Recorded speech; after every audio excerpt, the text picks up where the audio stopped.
Shikues të nderuar, debatet e fundit mbi një ekspozit publike në Prishtinë dhe mënyrën e paraqitjes së shtrembëruar e manipuluar të ngjarjeve historike, veçanërisht ato që lidhen me viktimat e luftës, me episodet tragjike si masakra e Burgut e Dubravës, kanë rikthyer në qendër të vëmendjes çështjen e interpretimit të historisë kombëtare.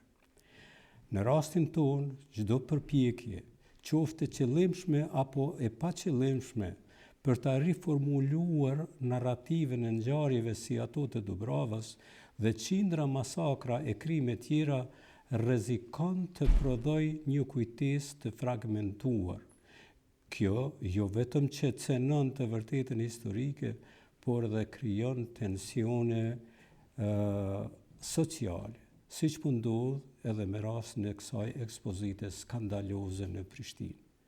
Çdo trajtim publik i historisë së luftës së bardhë, ose më mirë të them, duhet të bartë një përgjegjësi të dyfisht ndaj së vërtetës dhe ndaj viktimave.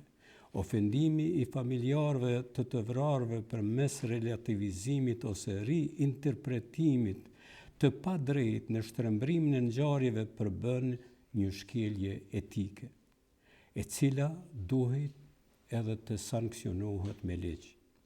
Kujtesa historike nuk është vetëm një çështje faktesh, por edhe një element i identitetit kolektiv dhe i drejtësisë simbolike. Ekspozita për masakrën e Dubravës, ekzekutimi i mbi 100 të burgosërve, shtrembërimi faktik, përpjekja për të paraqitur të burgosurit të armatosur, me automatizëm mohon gjenocidin dhe masakrën që ndodhi brenda atyre mureve nga gardianat, policia dhe ushtria serbe në maj të vitit 1999.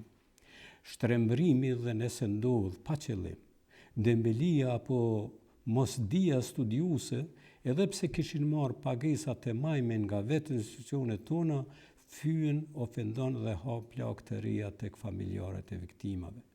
Në anën tjetër, shtrembërimi i tillë ndihmon drejt për së drejti dhe arsyeton një masakër mbi njerëzit e lidhur, mbi njerëzit e pambrojtur duke u ekzekutuar në turm, por dhe si individ një nga një, ndërsa të plegosurit as që bëhet fjalë ofrimi i ndihmave shëndetësore, nga të cilët një numër i madh i tyre nuk mbijetuan plagët. Personin e fjalë, autori i ekspozitës me disa bashkëpunëtorë tjerë, nuk është hera e parë që del me shkrime e qëndrime skandaloze, andaj gabimi i përsëritur është faj. Shtrohet me të drejtë pyetja e mira reagimeve bashkëpunëtor të kujt janë këta. Pse dhe çka po ndodh kështu me shoqërinë tonë? Etiketimet, barazimi në mes të mirëve dhe të këqinjve, herojve dhe tradhtarëve, patriot, spioj, kërkon një analizë të veçantë akademike. Për këto kategori duhet trajtim i kujdesshëm, duke mbështetur në evidencë empirike dhe në kontekst historik. Absolutizmi i tyre në diskursin publik mund të shërbejë më shumë për polarizim sesa për ndriçim të së vërtetës. Nëse nisemi edhe nga diskursi mediatik në Kosovë, shpesh karakterizohet me retorik konfliktuoze, ku provokimi dhe ofendimi marrin përparësi ndaj analizës racionale. Kjo dinamik kontribon në helmimin e opinionit publik dhe në thellimin e ndasive politike e sociale. Në këtë kontekst, është domosdoshme promovimi një etike komunikimi që favorizon dialogun konstruktiv dhe respektin reciprok. Jetojmë dhe veprojmë në kushtet pasigurta politike dhe sociale.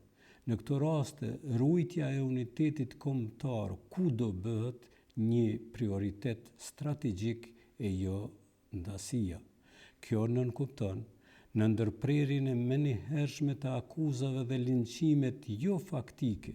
Kur janë faktet, atëherë duhet rendi dhe ligji të vijnë në funksion për të gjithë pa dallim dhe njësoj. Reduktimin, ndërprerjen e polarizimit politik dhe shmangin e gjuhës së përçarjes dhe urrëties, ndërtimin e një narrative të përbashkët që bazohet në të vërtetën, drejtësinë, respektin dhe sakrificën kolektive. Vëllezër dhe motra, diskutimet mbi historinë nuk duhet të shndrohen në mjete përçarëse, por në instrumente për reflektim dhe ndërtim të identitetit të përbashkët. Në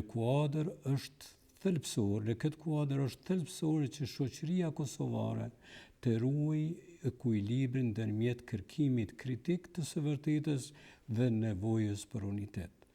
Vetëm përmes një qasje të tillë mund të shmangen tensionet e panevojshme dhe të ndërtohet një ardhme më e qëndrueshme. Ky tekst mund të shërbejë ndoshta edhe si një thirrje për reflektim kolektiv, për të mbrojtur integritetin e historisë, për të respektuar viktimat, për të respektuar luftën e lavdishme për liri, si dhe për të forcuar kohezionin shoqëror përpara se përçarjet të bëhen të pakthyeshme. Mendoj dhe uroj që kjo thirrje të shkojë në vesh të duhur dhe këtu mos të na përsëriten ditë për ditë. Ju falenderoj për vëmendje dhe miru pafshim në emisione tjera të radhës. Me respekt, Salih Sefa.